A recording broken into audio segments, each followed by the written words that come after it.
যদি সবাই ফিরে যায়, ওরে ওরে ও ভাগা সবাই ফিরে যায়, যদি গহন পথে যাওয়ার কালে কেউ ফিরে না যায়, তবে পথের কাটা তুই রক্ত মাখা চরণ তলে একলা দলরে, তুই রক্ত মাখা চরণ তলে একলা দলরে, যদি তোর ডাক শুনে কেউ না আসে তবে একলা চলো রে।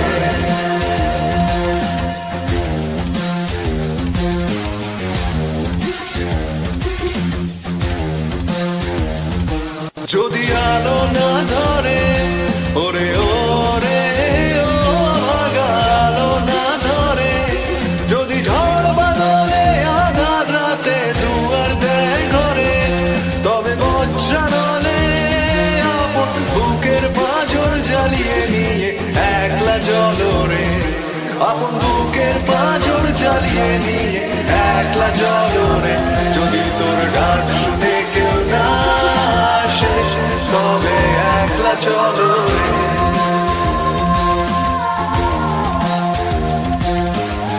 একলা চলো, একলা চলো, একলা চলো, একলা চলো রে। Hi guys, thank you for joining the live stream. We are going to now continue our study sessions. I'm going to be reading Dharma Democracy by Professor Salvador Babones, who will appear on the podcast on 25th December, 1:30 p.m. He'll be here for about 2.5 hours, 3 hours probably. Make sure you all read the book by then, or at least check out all his interviews and debates that he has been on Western media regarding this book and India's democracy, so that you can ask most incisive and well-informed questions. Neon. Yeah, so 50-minute sessions. Timing will be checked by Neon here. After every 50-minute session, we'll take a 5 to 10-minute break. Okay, let's start. Start, Neon.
Okay, so guys, every now and then I'm going to be reading out some passages from this book because of how insanely fascinating it is.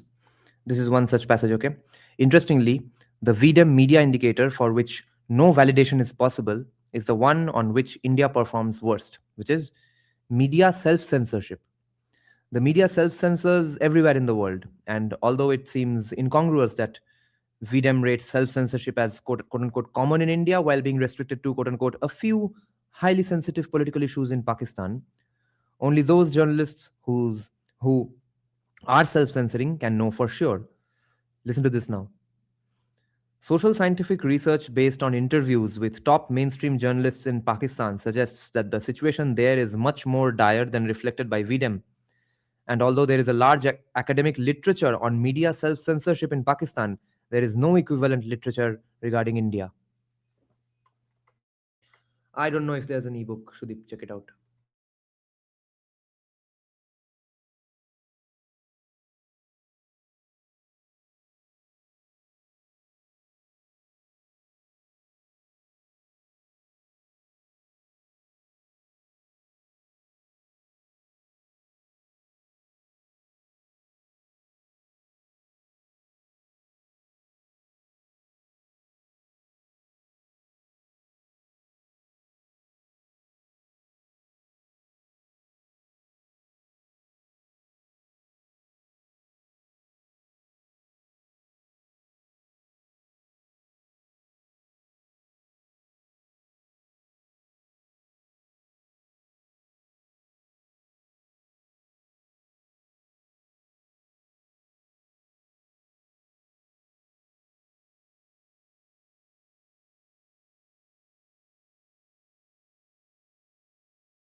Okay, listen to a very nuanced and subtle and fascinating point here. Okay, why kind of I think this is borderline not the fault of VDEM, although you can say then why are you even putting it here, which is India's multi-party system is also contributing to India rankings so low in media self-censorship. Okay, listen to this crazy situation. On media bias, VDEM's experts rate India at the middle of the scale, which is quote print and broadcast media cover some opposition parties or candidates more or less impartially, but they give only negative or no coverage to at least one newsworthy party or candidate. Okay, this is the claim. कुछ पार्टियों को थोड़ा बहुत unbiased coverage मिल रहा है, कुछ पार्टियों को कुछ भी कवरेज नहीं मिल रहा है. इसका मतलब क्या है? मीडिया सेल्फ सेंसर कर रही है. But this is not because of Modi, BJP, or Congress. Okay, listen to the problem. Here, India's multi party democracy may weigh against it.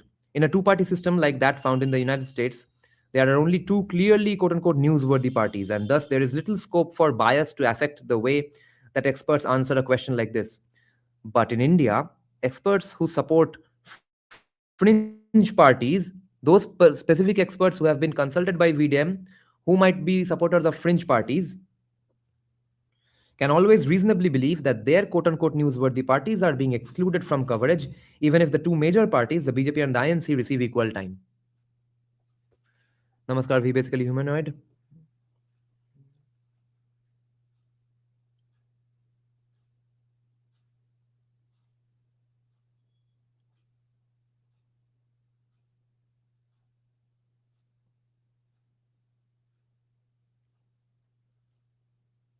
Bhai, listen to this.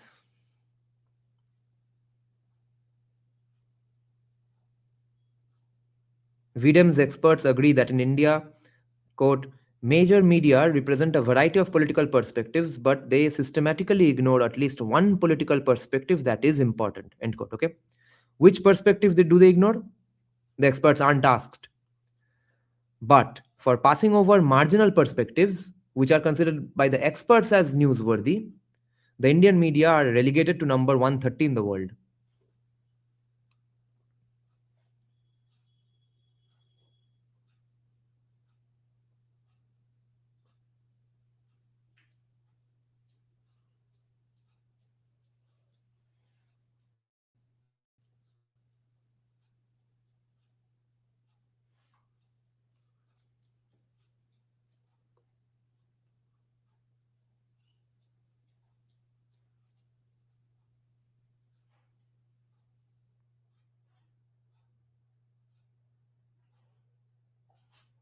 I don't know what happened in Aravali.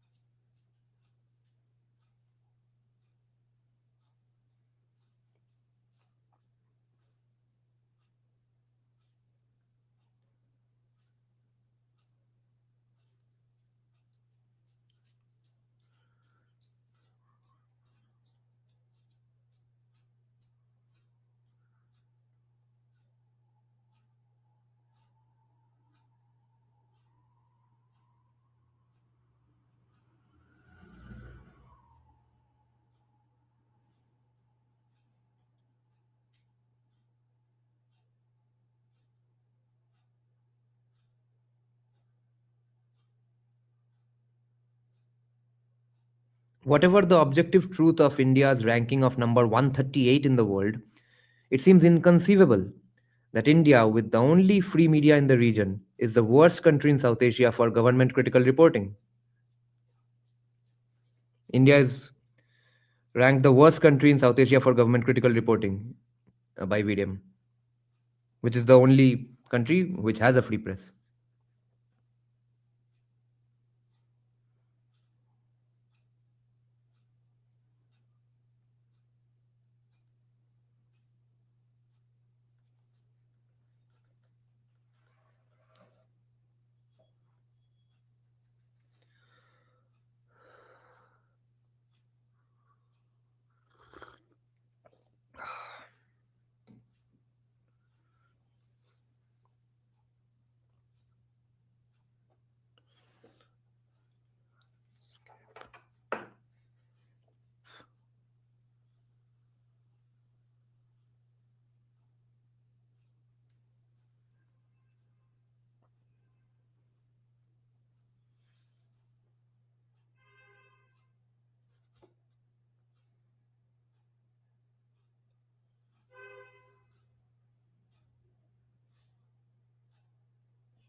Oh, Keshav Babu doing Hahutar for Jansuraj. Acha.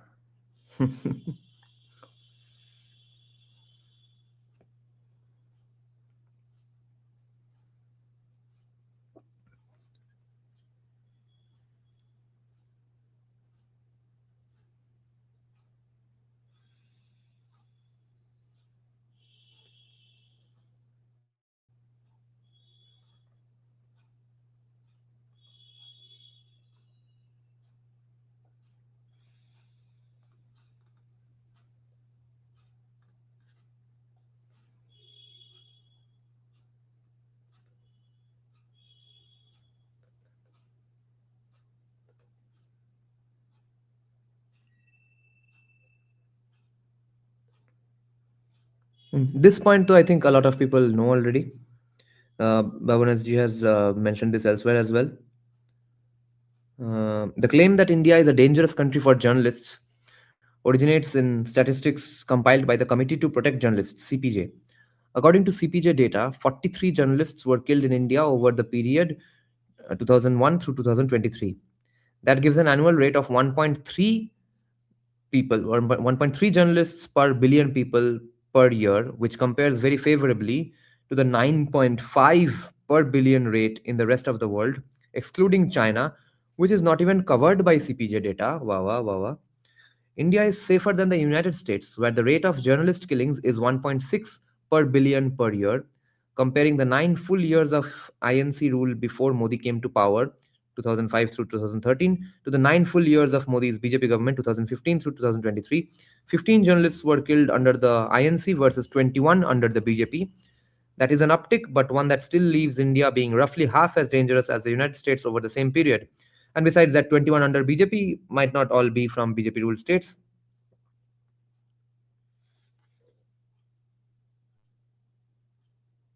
Although many cases of individual tragedies can be cited, there is no factuality to the claim that India is a particularly dangerous country for journalists.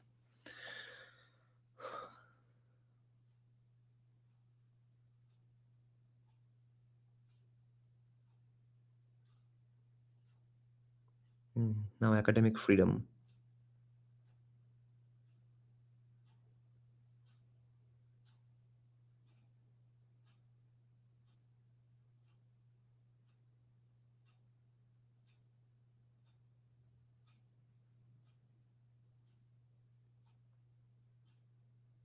As with many other indicators, the situation today is rated as being worse than during the emergency, with 9 country experts agreeing that, quote, academic freedom and freedom of cultural expression are practiced occasionally, but direct criticism of the government is mostly met with repression, end quote.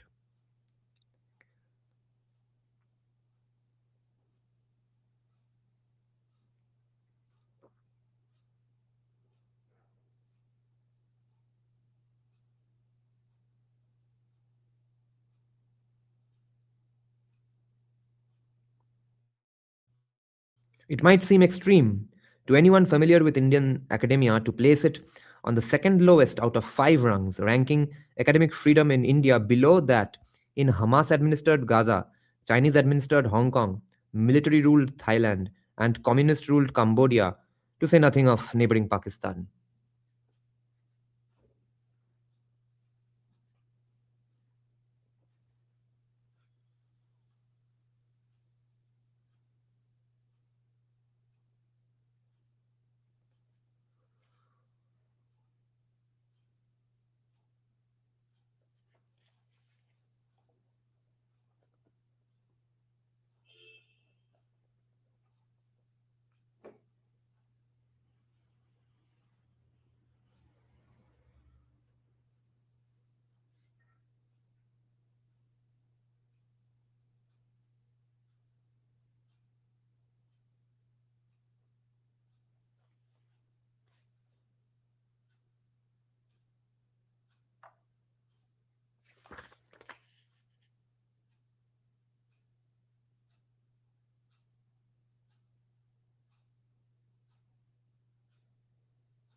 You won't believe what I'm reading.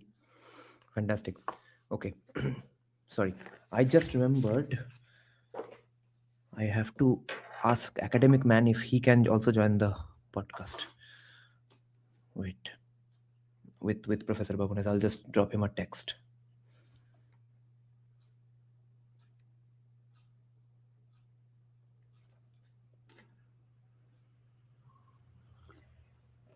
I might forget it later on. I had forgotten it for the last 2-3 days.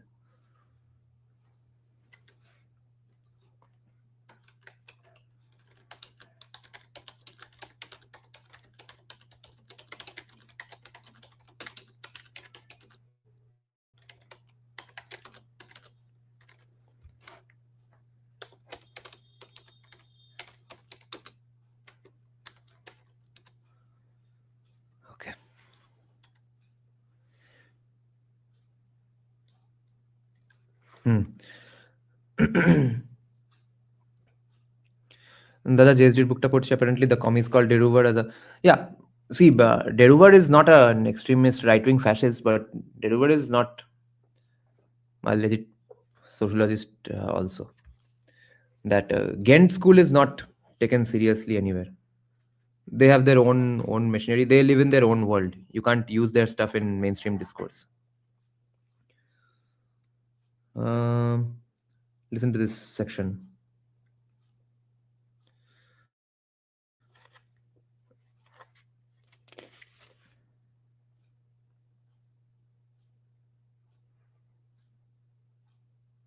Academic freedom, okay. In the United States and Canada, it is near impossible to fire tenured professors, meaning that dismissals mainly affect non tenured professors who do not have permanent positions, making them difficult to track. India's university system, however, resembles that used in the United Kingdom, Australia, and New Zealand, where academics with quote unquote permanent positions can be fired, although with difficulty. The United Kingdom, Australia, and New Zealand thus offer a reasonable benchmark for how many academics might be fired for their political views, even in a well regarded Western democracy. In these three countries, at least 6 academics have been dismissed from paid, that is not merely honorary, paid positions, specifically for expressing politically unpalatable opinions over the period 2019 through 2023 because of wokeism and stuff. These cases include incidents at the University of Bristol in 2021, Cambridge 2019, the Open University 2021 and 2023, Solent University 2020, and the University of Sydney in 2019. The list does not include academics who resigned under pressure, whose claims of political persecution are still being litigated, or who were technically dismissed for administrative violations despite widespread acknowledgement that the underlying motivation was political. Nor does it include academics who were stood down from leadership positions, censured by learned societies, or deplatformed from speaking engagements. These are hard and ambiguous firings. So many people would get fired or deplatformed just for appearing somewhere in a debate against Jordan Peterson. Remember? Now listen to this. 6 cases might not sound like a lot until contrasted with India. It is difficult to identify even a single case of an academic being dismissed from a paid position in India for political reasons over the same period. The most widely reported case of compromised academic freedom occurred in 2023 at Ashoka University, where a junior economics professor came under severe public criticism for publishing a research paper that suggested possible vote rigging in the 2019 elections. Here's a twist. The academic in question resigned despite a public outpouring of support from colleagues and the university's administration. University administration खुद बोल रहा है तुम रह जाओ, वो dramatically resign कर रहा है. He took up a more senior but non-permanent position at another institution. Less prominently, 2 academics have allegedly been forced to resign in 2019 or summarily dismissed in 2022 over hate speech incidents at the relatively obscure Lovely Professional University. Here's another twist.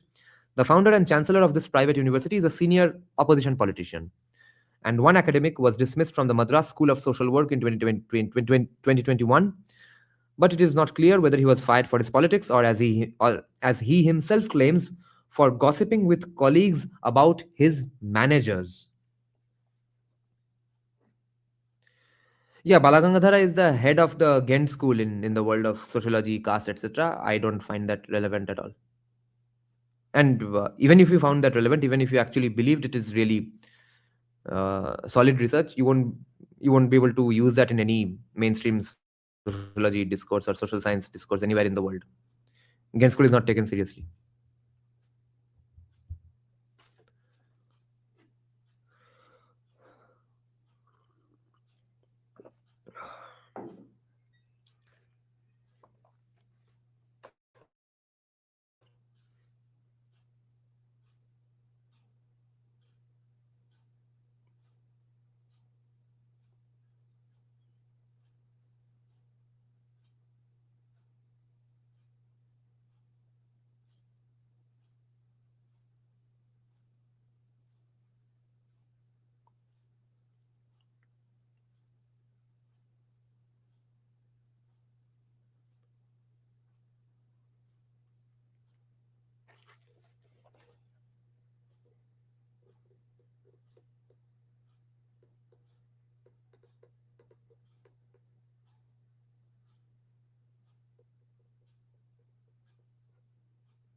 Salvatore Babones has an older book called The Tyranny of Experts or Tyranny of Intellectuals, something like that. Okay, so Babones ji really hates the snobbery of academics, I think.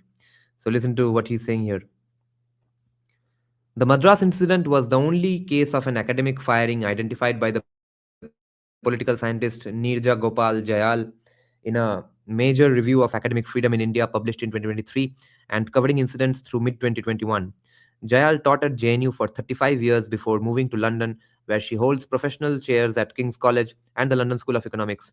An outspoken critic of Narendra Modi and the BJP, she concluded in her review that, quote, the range and comprehensiveness of the recent assault on academic freedom since 2014 is wide.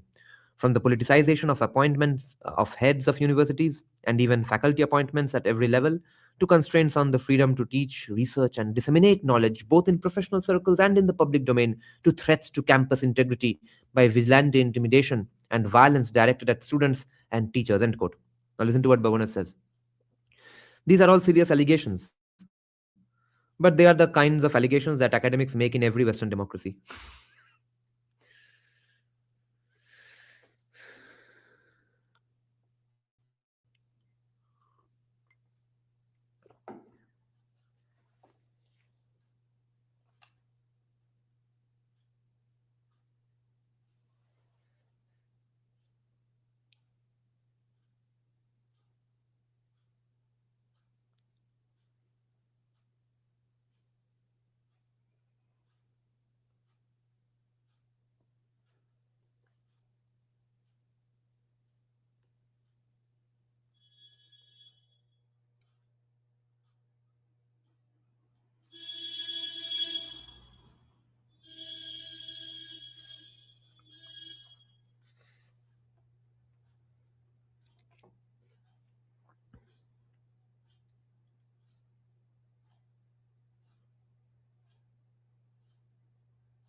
Listen to this. Another comprehensive and thoroughly hostile review of the state of academic freedom in India, published in 2023 by Al Jazeera, claimed that, quote, academics face the axe for being critical of the BJP and its Hindu nationalist affiliates, end quote, but did not name a single academic who had been dismissed. Do you think JSD follows the Ghent school or is influenced by it? I don't think JSD cares that much about that topic, but yes, if he's asked on it, he'll probably refer to the Ghent school, refer to SN Balagangadhara, Jacob de Duver, etc. Um, I think JSD's reading is much more broader than just the Ghent school. He would probably like to believe the Ghent school. The Ghent school uh, explanation of caste really gels well with uh, the common right wing view of caste, which is that um, yeah, caste based bad behavior is definitely bad, but it was not meant to be that way. It ended up being that way. Some mixture of that stuff. I don't find any use of that. It's not the truth, firstly, and the much more stronger argument is that casteism exists. It's inevitable. It's organically inevitable in every society. It has always been organically inevitable forever in the history of humanity. Sudeep, Bakra turning libertarian. Why is it not taken seriously then? It's not taken seriously because it has no credentialed citations. It doesn't, I think, speak or interact with the rest of the sociology world. Ghent School lives in its own fairy tale land, and therefore, right wingers who do want to back their research on some at least credentialed research, at least something that comes out of a PhD from a university, they use the Ghent School. Tinfoil theory about hypo is in use in Retrieve. Um, you are that guy, right? You are from UK, right? Yeah. So you have the connections. You and I were reaching the same conclusions about what are the best case scenarios for BJP. So do you not know then that Abhishek is probably never going to get arrested because of many shenanigans that other people have already done with him, and that can't come out.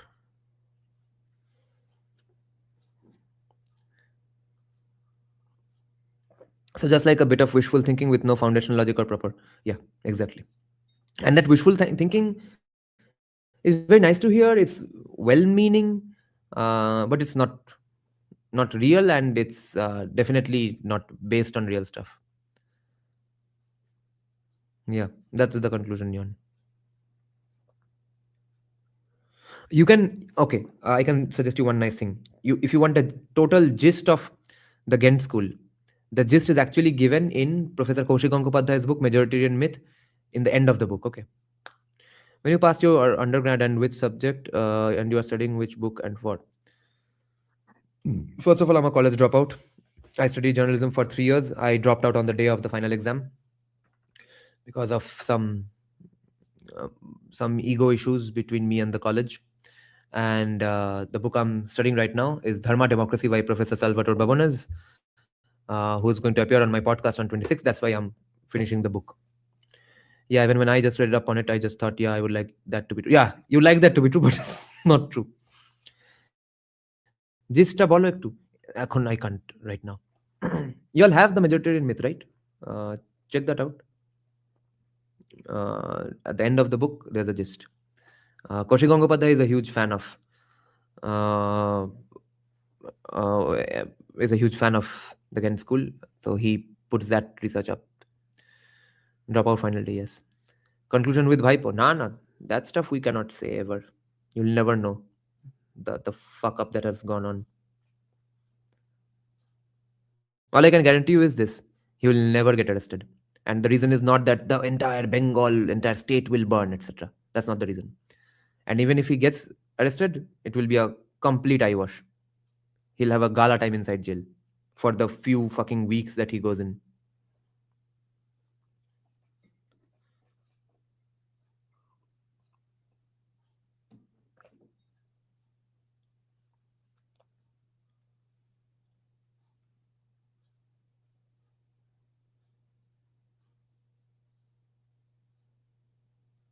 Al Jazeera reported claims from professors that they had been denied privileges like sabbaticals and travel funding. कितना Hindutva fascism, travel funding नहीं दिया मनुस्मृति पढ़ के, sabbatical नहीं दिया भोसरी के. Again, such complaints are part and parcel of academic life. I'm drinking coffee. My tea is finished in my home. Leverage, yeah. Leverage doesn't even begin to cover the situation. It's leverage with capital L.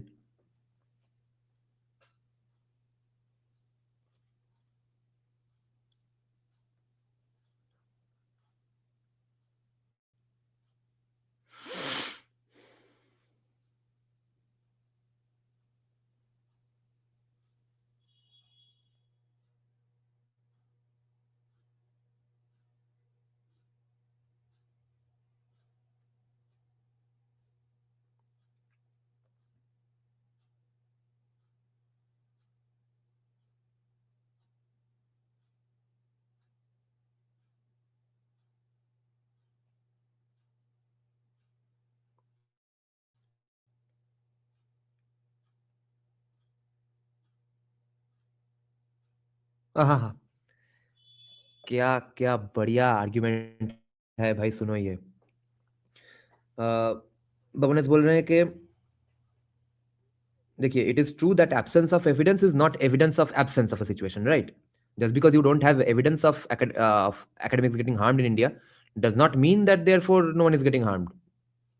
It might not be that, but the evidence with regard to India is nonetheless striking because India is a gigantic population. A recent report on academic freedom in tiny New Zealand documented dozens of cases of interference in teaching and research that are similar to claims made about India. As for outright this is watertight argumentation hai, last tak suno ye paragraph. As for outright dismissals, India has more than 14 times the population of the United Kingdom, Australia, and New Zealand combined, and a similarly structured university system. if academics really do face serious oppression in India, there should be dozens of clear cut cases of academic dismissals on political grounds. It seems unlikely that such cases exist, but are not being reported. And why? Why isn't it possible that, yes, people are probably getting fired and losing their jobs left and right for criticizing BJP, but people are too scared to report about it? Why can't that be the case? Okay, Babones explains. The fact that many less severe cases of perceived infringement, not real infringement, perceived infringement have been widely reported in both the Indian and the international press demonstrates that there is no shortage of journalistic demand for such cases, should they arise. Outright firings of academics may be only the visible tip of a much larger academic oppression iceberg. But in the absence of that tip, the existence of the iceberg must at least be called into question. ये होता है research भाई, wishful thinking नहीं.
The VDEM case against Indian democracy rests almost entirely on such subjective evaluations made by country experts who cannot possibly have direct evidence for most of the indicators they are asked to score, and who may themselves be politically interested in in the rankings outcomes.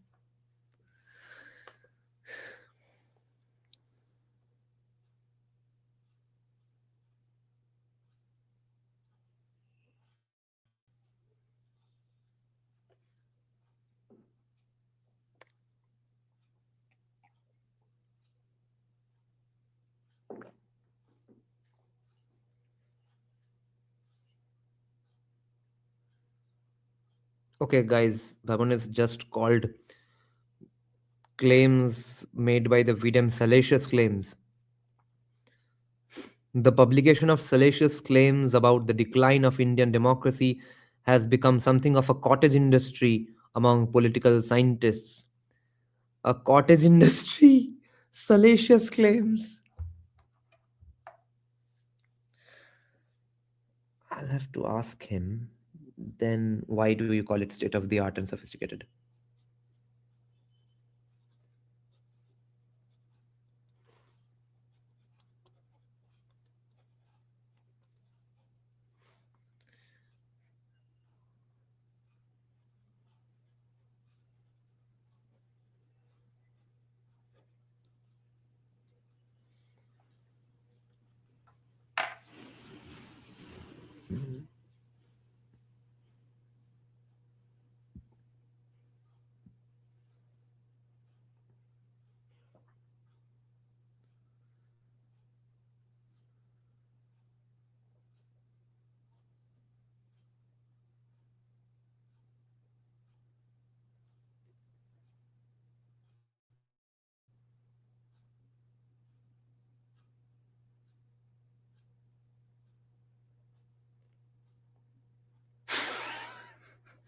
भाई ये सुनो। इसीलिए तो बबनेस जैसे लोग important है, और कितना बार बोले ये। I am saying this repeatedly only because a few people in the right wing hate Bhabanes for some reason, because he doesn't blurt out each and every RSS talking point. Listen to this. In early 2024, the prestigious Pew Research Center teased its latest global democracy report with the headline, "Who Likes Authoritarianism?" Top of the list was India, with 85% of the population saying that, quote, rule by a strong leader or the military would be a good way of governing their country, end quote. Okay, ये बन गया headline कि 85% Indians ने बोल दिया हाँ dictatorship चाहिए, ये क्या बात हो गई। Scroll 102 pages into the full report, past the appendices to the raw data tables, and the full picture is revealed for those who have the skill to read it. Listen to this. In India, 82% of the people say that governance by experts would be good. 80% direct democracy, 80% say direct democracy by people would be good. 79% say representative democracy by elected officials would be good. 72% say military rule, and 67% say strongman rule. In other words, Indians like every form of government. So there are overlaps. कुछ ने बोला हाँ ये भी अच्छा है, ये भी अच्छा है। आप प्लूरलिज्म है भाई।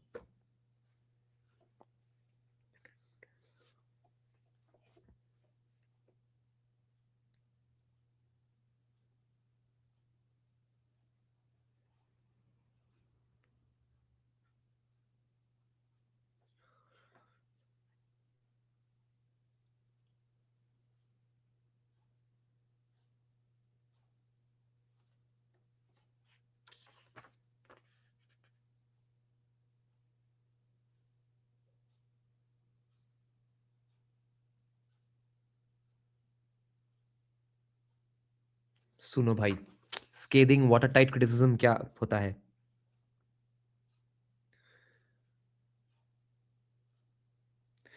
This phenomenon that we just discussed is so common in survey research that it has a name, acquiescence bias.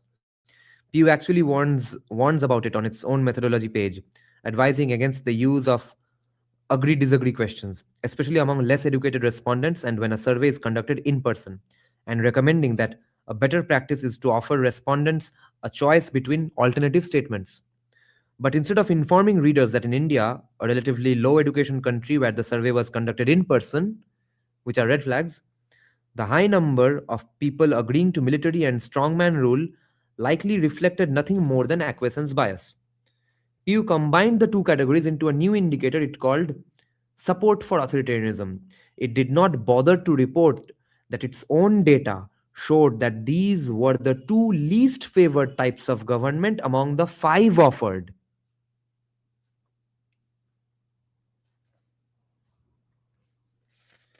PU के लिए मेरा थोड़ा रिस्पेक्ट था।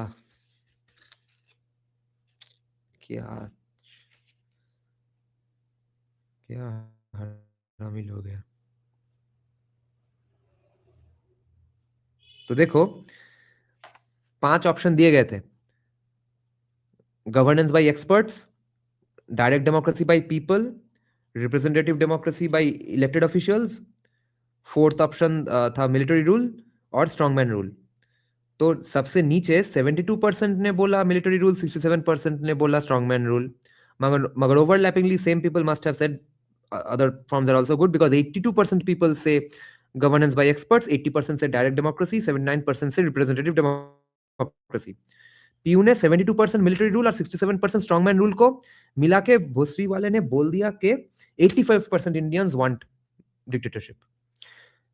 मगर 82% पीपल से governance by experts would be good, वो इग्नोर कर दिया। 80% से direct democracy would be good, ignore कर दिया। 79% ने बोला representative democracy would be good, वो सब इग्नोर कर दिया।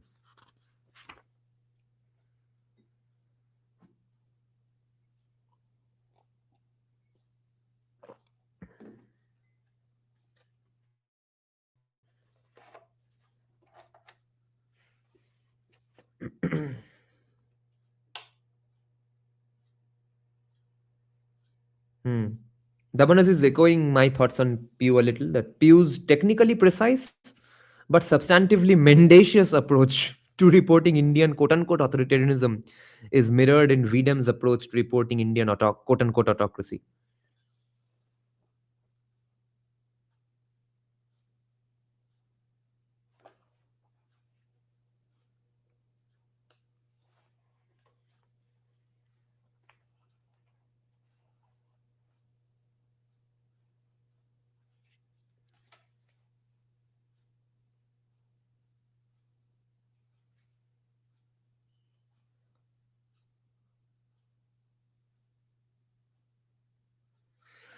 Sudeep, are you reading the book along with me? Because right here, Babonas writes exactly what you just said. You won't believe this. By creating an arbitrary electoral democracy index cutoff below which a country would be classified as an autocracy, remember we discussed in the previous live stream कि वो 0 से 1 का category है, 0.5 के नीचे जो है वो सब ऑटोक्रेसी है, 0.5 के ऊपर सब डेमोक्रेसी है, और आर्बिट्रली 0.5 घोषणा किया गया है कि ये है cut off. Why not 0.6? Why not 0.55? Okay, उसका कोई एक्सप्लेनेशन नहीं है.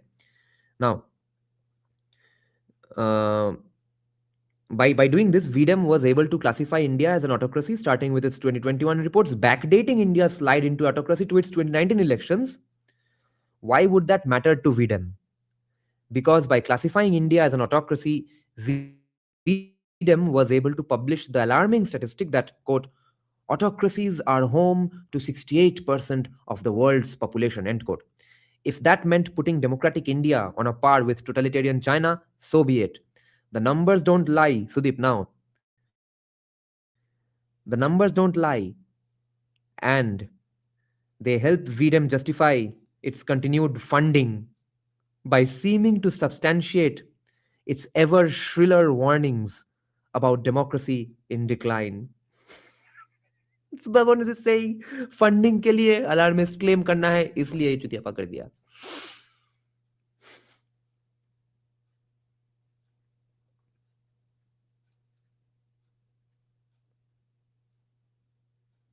The only problem with this approach is that the numbers do lie. He's saying this now. Examined from a statistical standpoint, VDEM hardly measures democracy at all.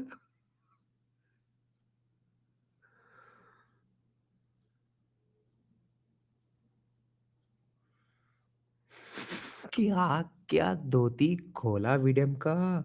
शुरू में appreciate करके यार sophisticated statistics methodology है, statistical methodology है, state of the art है. उसके बाद सिर्फ खोलते जा रहा है, खोलते जा रहा है.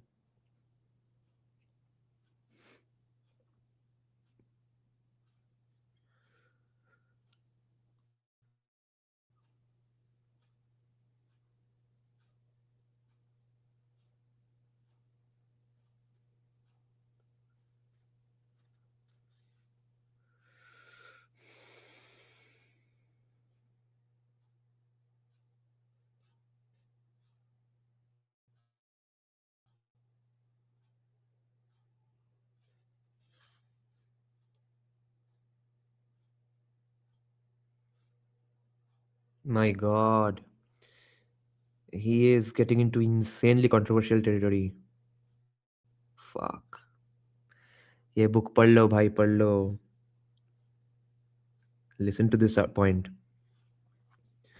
VDEM doesn't even mention the single most serious objective shortcoming of Indian democracy, which is the fact that the state-wise apportionment of parliamentary seats was frozen by Indira Gandhi at 1971 levels to promote her population strategy on the argument that states that were quote unquote successful in reducing population growth should not be quote unquote penalized with the loss of Lok Sabha seats.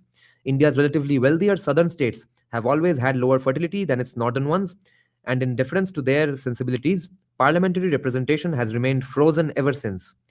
Due to differential population growth over the ensuing 5 decades, voters in the South Indian states of Kerala and Tamil Nadu now have more than 50% greater parliamentary representation on a per capita basis than voters in poor North Indian states like Bihar and Uttar Pradesh, where actually you need more per capita uh, representatives because of its disastrous situation. In fact, वहां पे और भी कम है, 50% कम है than already developed southern states.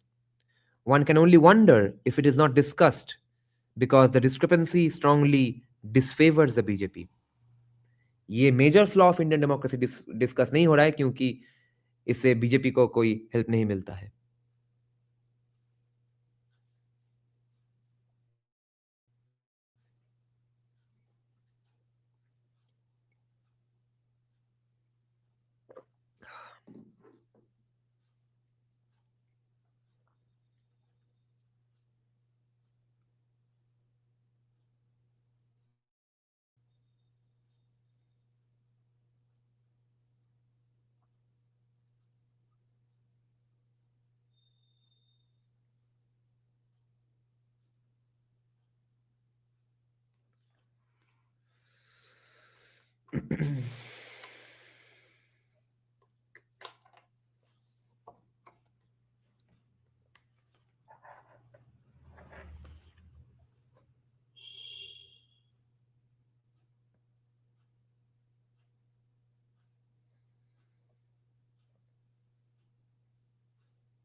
Listen to what political scientists Andrew T. Little and Anne Meng are saying in 2024. Quote, most existing studies of global backsliding are based largely, if not entirely, on subjective indicators that rely on expert coder judgment. Our study surveys objective indicators of democracy and finds little evidence of global democratic decline during the past decade. Although we cannot rule out the possibility that the world is becoming less democratic exclusively in ways that require subjective judgment to detect. This claim is not justified by existing evidence. वो 50 minute हो गया. ठीक है, थोड़ा चल फिर लेते हैं, थोड़ा क्रंचेस कर लेते हैं.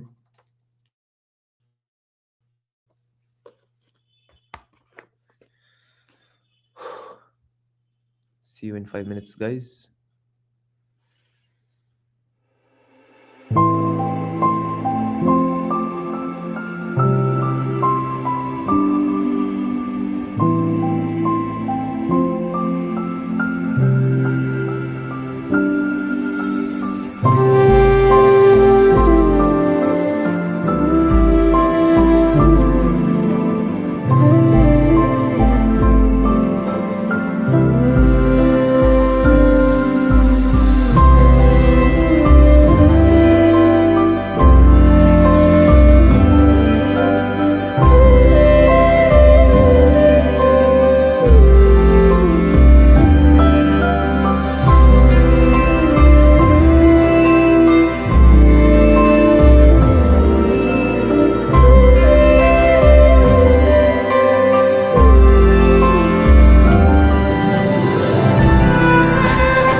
What do you all think should be done to ensure that no ideological camp gets monopolistic power in academia and that every group has equal opportunity to present their views?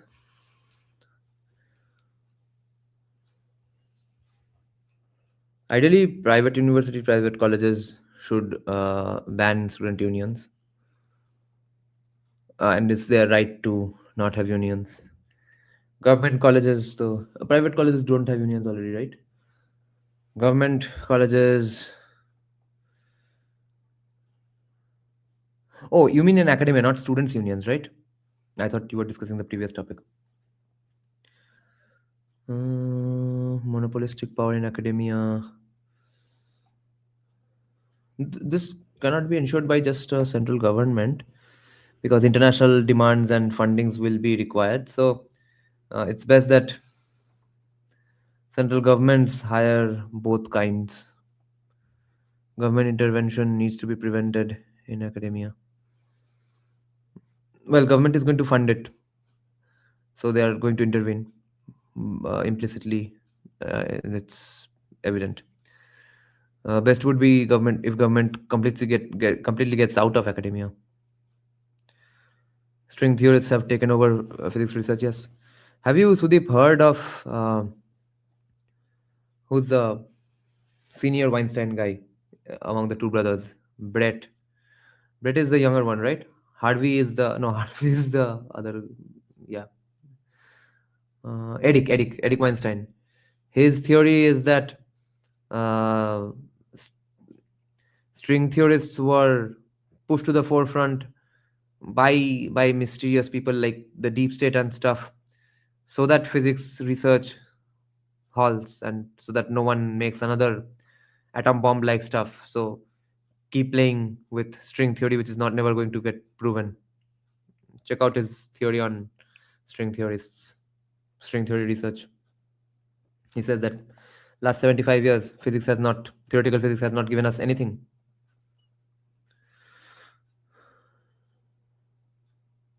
I don't know if you remember me, but I'm gonna report on the first Linkin Park album that you recommended. Favorite is Pushing Me Away and One Step Closer. Yeah. Um, that's not the first Linkin Park album though.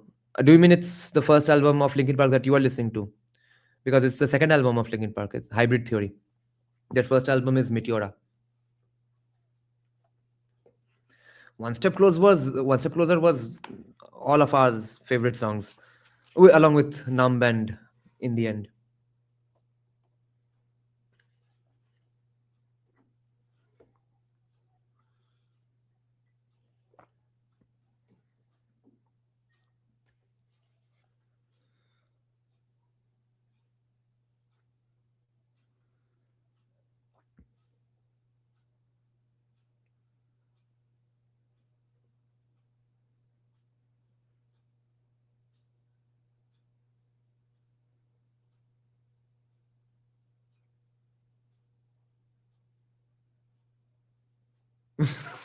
भवनेज और कितना धोती खोलेंगे सुनो.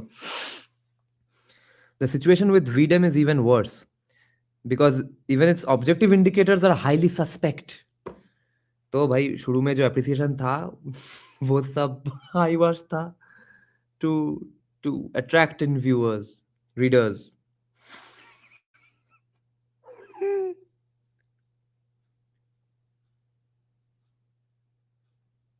उसके बाद पूरा battery चल रहा है.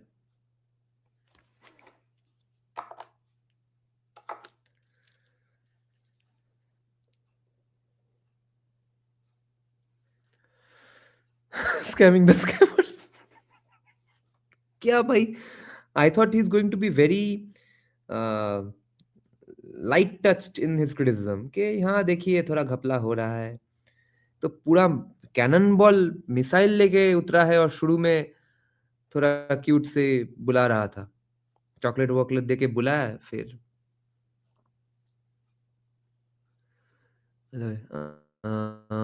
You suggested hybrid theory. Oh, yeah, okay. Yeah, then check out Meteora. Oh, and if you like hip hop, okay. Did I recommend you the Collision Course album by Linkin Park featuring Jay-Z? There's some insane songs. Some of the songs are Linkin Park's songs where the vocals are muted and Some of Jay-Z's rap tracks are put over that, and some songs are Jay-Z's hip hop tracks, on top of which, instead of Jay-Z's rap, Linkin Park songs vocals are fused with. Okay, incredible creative album. And if you have heard all those Jay-Z songs and the Linkin Park songs which are taken from the Meteor album, then you love the Collision Course album. That's because it's a beautiful fusion.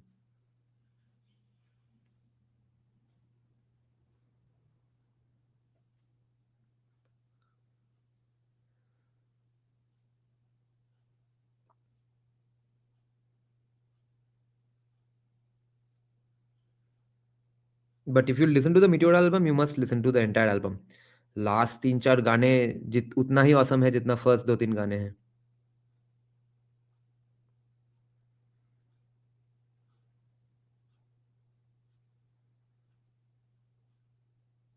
It's easier to run सुन के तो तुम उड़ जाओगे.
Listen to this paragraph.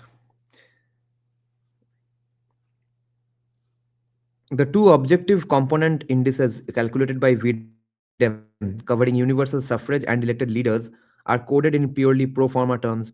Nor does VDEM's quality of elections component index serve to properly differentiate among countries that are nominally democratic. That leaves the highly subjective freedom of association and freedom of expression component indices to bear almost the entire weight of ranking countries on VDEM's electoral democracy index. The result is that countries where a single party wins 82% of the seats in parliament, like in Mongolia in 2020, where an incumbent president wins with 95% of the vote in Ivory Coast in 2020, or where elections have been suspended entirely in Tunisia in 2023, can substantially outperform a competitive multi party democracy like India.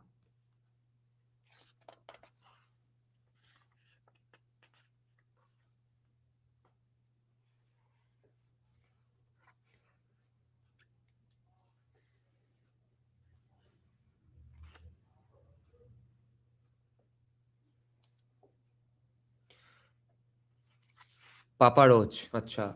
Suffocation, no breathing. वो प्रीतम का जो गाना था ना, a lot of people were saying that that's inspired from Papa Roach's song. वो बहुत ही common riff है, Papa. It's very similar.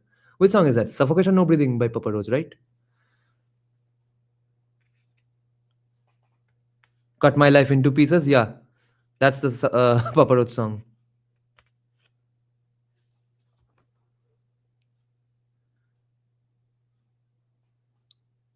Meri Ruhu Ka Parinda. Yeah, that's the Cut My Life into Pieces intro. Last Resort, yes.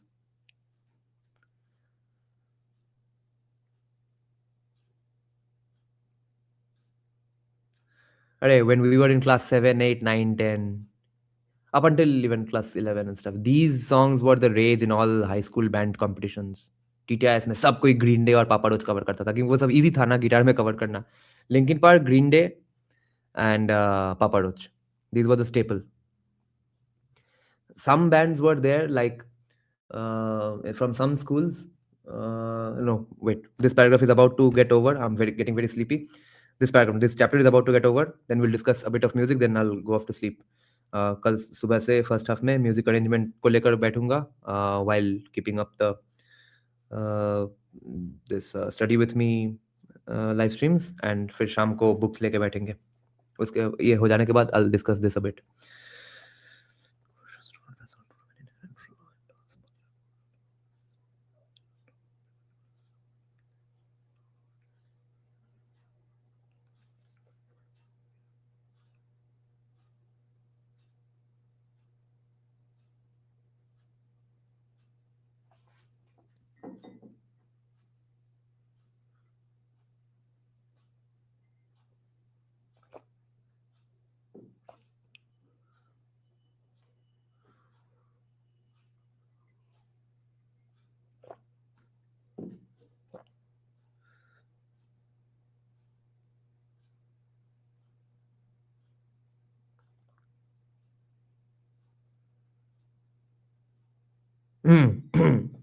Listen to the conclusion, guys, of this chapter.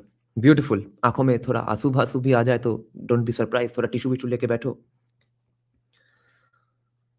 India is not like Russia, an electoral, quote-unquote, electoral autocracy where people have as little meaningful opportunity for self-government as in, quote-unquote, closed autocracies like China and North Korea. India is a real democracy, but a democracy that since 2014 has elected leaders whom many of its own intellectuals and most intellectuals abroad find distasteful. India faces many challenges, and the quality of Indian democracy may or may not be on a par with that of the leading Western countries. It is, however, certainly much higher than indicated by VDEM. There is no definitive way to measure democracy, but by any measure that counts, India's democracy is in better shape than that of just about any other developing country. In many measurable ways, it outperforms the established democracies of the Western world too. Am I that wrong in saying this is equivalent to Swami Vivekananda's good PR of Hinduism in the West? This is the same kind of PR for the Indian political system, the Indian political climate. Where's my page mark gone? JSD chapter 7 শেষ করলে India that is Bharater. Nice. Good speed then, because that's insanely tough language. What's your academic background, Neon?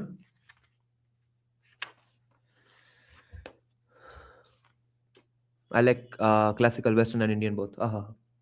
Western classical में तो Chopin is my favorite. Chopin and a bit of Camille Saint-Saëns, Danse Macabre.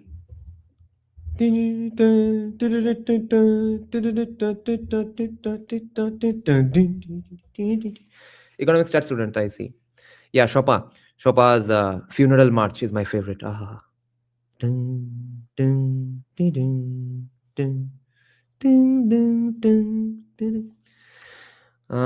to get into a good stats program for my masters. Nice.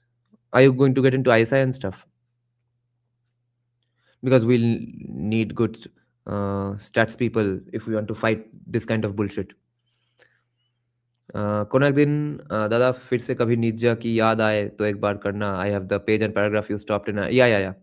Very soon. I think January, February we'll restart Nietzsche. In January, for 4 or 5 days, I'll be in Coimbatore. I'll come back and restart live streams. I was actually in an honors program in political science as well, but dropped out. Okay. So yeah, Kolkata's high school band competition scene. Everyone used to cover Green Day's. Have you heard Green Day? Wake Me Up When September Rains. That was an easy song to cover. Then everyone's favorite was, only early 90s kids will know about this song, of course. uh, I Walk a Lonely Road, and Linkin Park's mainly Numb would be covered, and Papa Roach Last Resort. And some bands took the risk of covering Pink Floyd, and nobody would manage. Pink Floyd songs only sound easy. They are not easy to execute in a live concert at all. And there was one insane band. There were two insane bands in our high school days.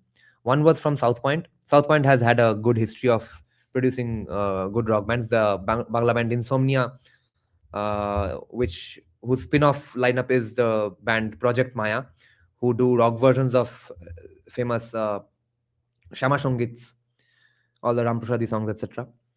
So the entire Insomnia band is a South Point band. So that Insomnia band's drummer just passed away a few weeks back. Um, that band's synth player Savida is one of the leading arrangers in Tollywood right now. He is the one who composed that incredible theme music of Nirbak. Okay, the intro Nirbak music that's composed by Savida. Then the bassist of Insomnia is the live sound engineer for Fossils, and he I think now mixes a lot of Fossil songs as well since Miti Adhikari passed away. Miti Adhikari is some distant uncle of Neel Adhikari, another very famous rock vocalist in Kolkata, Neel Adhikari. But Miti Adhikari's main credentials are that he lived in LA or Seattle for the longest time, and he has produced and mixed a lot of Foo Fighters and Nirvana albums. Okay, he all of a sudden left USA and came back to Kolkata and got embedded in the Kolkata rock scene, and then mixed Fossils songs, etc. I think Fossils 5 or 6 is mixed by him. He mixed one Fossils live concert, the recorded version. I mean, the recorded audio of the live concert that sounded better than their their full album recordings. His mixing skills were that good. He passed away last year. So, yeah. Why did I mention this? Oh my God, I'm so sleepy.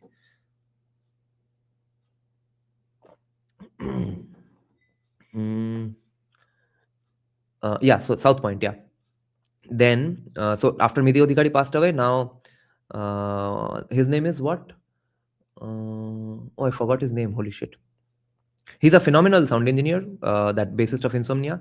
He has one of the most popular studios in Kolkata as well. And he plays bass with. Oh, he's now the bassist of Fossils as well. Since Fossils bassist Chandroda was kicked out of the band and later he committed suicide. And the Insomnia had two guitarists. One was Bodhisattva Ghosh, right? He's a jazz guitarist. He has a jazz lineup called Bodhisattva Trio. And the other guitarist is the vocalist of Project Maya. That guy is also a teacher in South Point School today. I think a maths teacher. So that Project Maya lineup today has Savida, Insomnia guitarist, and the drummers are other people, and who else? Yeah, the Lokhichara guitarist is also probably in Project Maya. Do check out Project Maya. If you are like traditional Shama Songit already, you all probably won't like that sound. But if you all don't like the sound of traditional Shama Songit but want to listen to those songs, then Project Maya is definitely a go-to sound to check out, because it enhances those songs by adding guitars, pakhwaj, synthesizer, drums, etc., bass guitar, a completely Western arrangement, sung beautifully by the guitarist of Insomnia. So South Point had a band called Scenic Beauty, Scenic with CYNIC, okay, Scenic Beauty. So their famous guitarist was our friend Amit Dotto. His name just happens to be Amit Dotto. He has no relation to the other legendary guitarist Amit Dotto of Kolkata. His name is Amit Shankar Dutt. So when I was in class 8, or yeah, I think I was in class 8. It was before even I started playing a guitar. He was already on stage taking separate guitar solo sections in a band competition, which was never the case back in those days, because in class 8 and 9 you can hardly play any significant guitar solo. So Amit used to go around tapping a lot. He recently played a guitar solo in one of my songs as well. I don't think I've put that up on this on a StreamYard. I'll have to put that up. I don't remember. I think one of the songs has his solo in the outro. I'll mention it. He has quit music, by the way, now, because music doesn't pay enough in Bengal. He doesn't even live in Bengal now. So he was one of the most phenomenal guitarists Kolkata has ever created. But that band Scenic Beauty, when they left school, they changed their name and became a full-fledged melodic death metal band in the sound of Children of Bodom, because Amit used to blindly worship the vocalist and lead guitarist of Children of Bodom, Alex Laiho. He even had an Alex Laiho signature guitar. That band came to be called Distorted Thought Pattern. So South Point has a history like this, and that band used to take on more tougher songs in that band competition era. The most significant band in that era was a band called Heartbeats. That band was from the school called Aditya Academy. Aditya Academy's owners, founders, whose surnames are Aditya, their own son, Ankit Aditya, was the vocalist and lead guitarist of that band. And they used to cover Metallica to Guns N' Roses, everything. They that video is still there. When I was in class 8 or 9, they covered Sweet Child of Mine in a high school band competition live in front of about 1,000 people in Swabhumi. Okay, that Ankit Aditya guy is singing and he's doing all the solos played by Slash. He was insanely talented and very very humble, sweet guy. Okay, now let's check some comments. Chopin's ballads are top tier. Yes. Oh, constitutional readings. I see. Jada, have you heard of Chopin's etude on the bombing of Warsaw? Yes. The bhava that one gets from that piece is healing. Yes. Bangladesh in turmoil. Ka ho gaya? That's a serious question. How severe is the mental health scene amongst artists and especially musicians? Have you ever dealt with it? Yeah. It's not that severe in the pro music scene, because in the pro music scene either you survive or you get out, and if you survive, you are pretty well off. In the indie music scene, it's a disaster. Chopin shonao, mental health ঠিক হয়ে যাবে. That's a serious question. Yeah. When it comes to Western classics, nobody comes remotely close to Mahler. No one comes battle between Chopin and Mahler. Indie scene. Yeah, indie scene meaning non-mainstream music, independent music scene like hip hop, rock, etc. Hip hop में भी उतना mental health issues नहीं है. Main mental health issues है rock में, jazz में.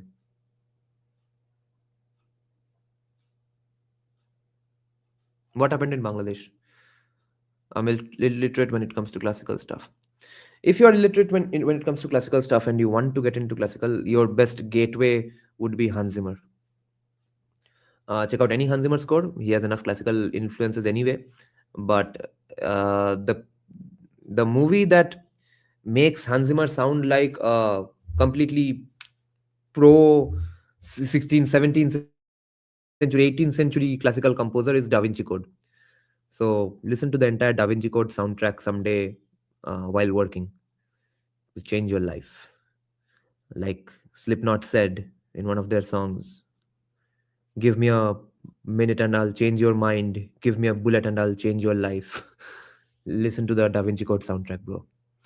And other than that, you should check out John Williams' live conducting in Vienna of the Imperial March, the Darth Vader theme music from Star Wars, and Jurassic Park theme in the Vienna concert specifically, because it's a more recent recording and the venue is incredible. Because in classical music, the venue, audio treatment of the venue, the walls, etc., that matters everything.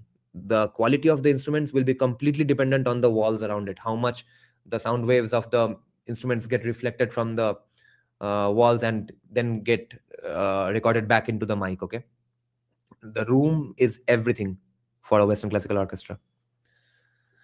More than Zimmer, Morricone is much more romantic classical. Yeah, my problem is that Morricone is too classical. Zimmer has much more rock influences in it, because most of Hans Zimmer's compositions you can sing out. You can't sing out most of John Williams's compositions. You can sing out Morricone's and you can sing out and Morricone's that piece. It's from Good, the Bad, the Ugly, right? That is the entry music of Metallica. So, but anyway, Hans Zimmer is at the top for me. Twinkle, Twinkle, Little Star is a classical piece. Mozart wrote a set of variations on it. Acha. Yeah, often classical musicians compose simpler stuff as well. Like Muthuswami Dikshitar has a song called Shakti Sahita Ganapatim.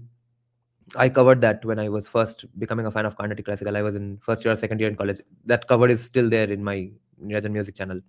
I did a guitar cover of it. Very simple nursery rhyme type of a song. It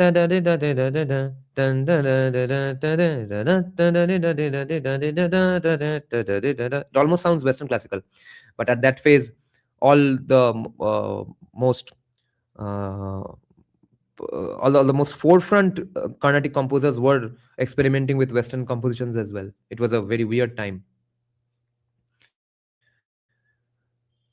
Mozart is classical. Chopin is romantic era. Chopin's main idol was Mozart, but his lyricism has nothing to do with classical tradition. It's from Italian bel canto. And for some reason, I keep forgetting his name. That one piece by this guy. Shit, I can't remember the name. Wait. Have you all heard of that instrument called theremin? There was a theremin cover of this song. What's that song? I love this composer and I love this song so much.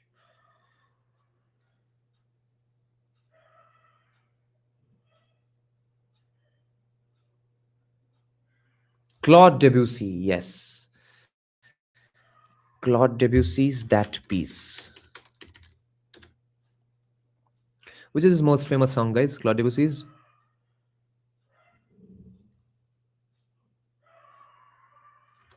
Claire de Lune. If you all haven't heard Claire de Lune, you all must check out Claire de Lune right now.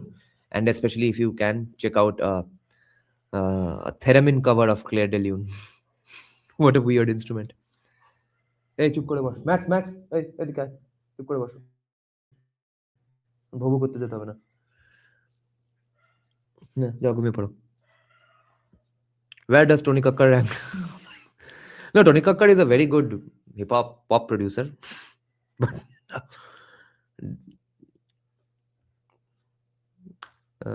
Harry Potter Dada does good Soviet harsh style music.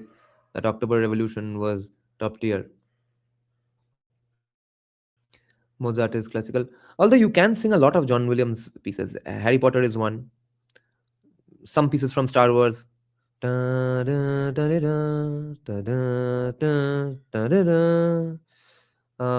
Hans Zimmer is more powerful and short, punchy compositions which are elaborately arranged orchestrally. What are your thoughts about pre-Islamic revolution Persian music, Dariushkur? Yeah, really good stuff. And a lot of Indian classical music has actually been fused with their influences. Ravel is the OG impressionist. Amar babar jonno ami eto averse to music. Nice.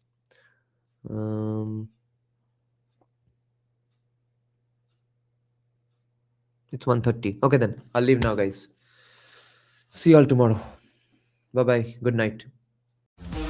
যদি সবাই ফিরে যায় ওরে ওরে ও ভাগা সবাই ফিরে যায় যদি গহন পথে যাওয়ার কালে কেউ ফিরে না যায় তবে পথের কাটা তুই রক্ত মাখা চরণ তলে একলা দলরে তুই রক্ত মাখা চরণ তলে একলা দলরে যদি তোর ডাক শুনে কেউ না আসে তবে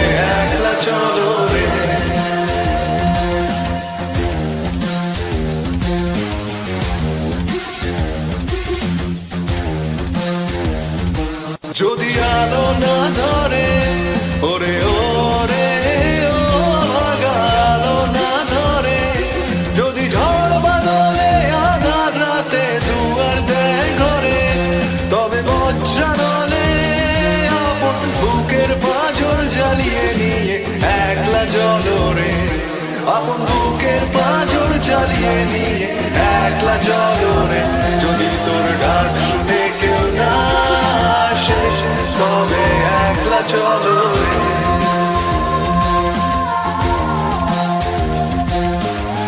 একলা চলো, একলা চলো, একলা চলো, একলা চলো।